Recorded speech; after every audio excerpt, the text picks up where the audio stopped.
Have you ever posted a picture online and then found yourself checking again and again to see how many likes it received?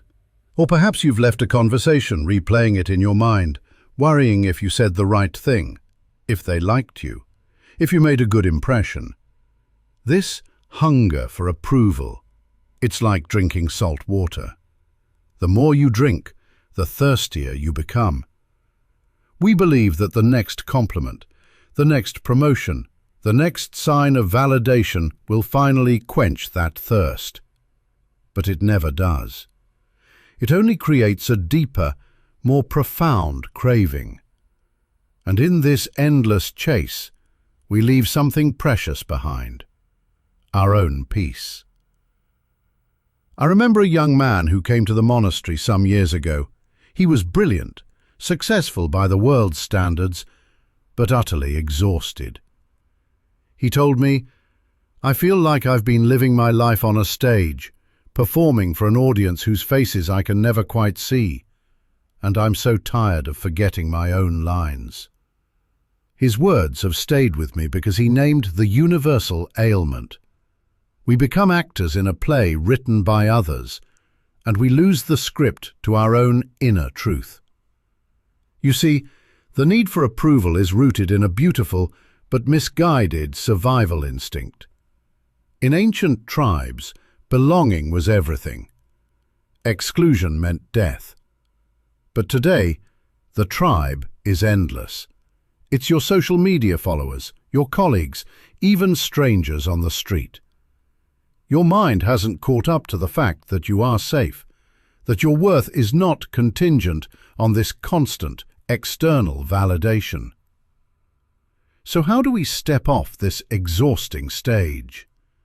We must make a fundamental shift, from seeking approval to cultivating inner integrity. Integrity doesn't mean being perfect. It means your actions, your words, and your heart are in alignment. It's about asking yourself, am I being true to my values? Am I acting with compassion, even when no one is watching? When you live from this place, the applause of the crowd becomes irrelevant, because you are listening to a much more important sound, the quiet hum of your own conscience. There is a story of an old farmer and his prize-winning horse. One day the horse ran away. Such bad luck, his neighbors sympathized. The farmer simply replied, "We'll see." A week later the horse returned, bringing with it 7 wild horses. "What incredible luck!" the neighbors cheered. The farmer said, "We'll see." The next day his son tried to tame one of the wild horses, fell off and broke his leg. "A terrible misfortune," cried the neighbors. Calmly the farmer responded, "We'll see."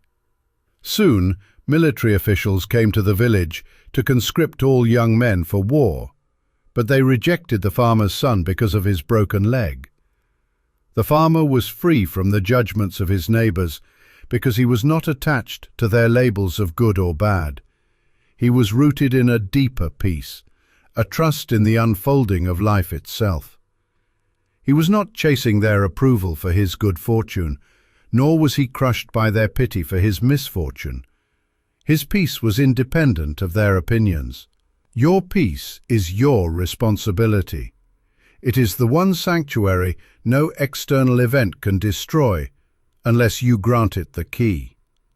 So I invite you to try a small practice this week. Before you speak or act, pause for just one breath. In that small space, ask yourself, am I doing this for an external reward, for a like, for approval? Or am I doing this because it feels true, because it is kind, because it is right? That single breath is the space where you reclaim your power. You have been given this one precious life. Do not spend it as a beggar, holding out your bowl for the scraps of others' opinions. You are the king or queen of your own inner kingdom. Your worth is inherent, it is absolute, and it was never up for debate.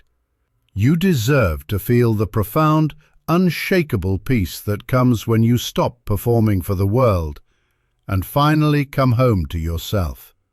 Thank you for listening.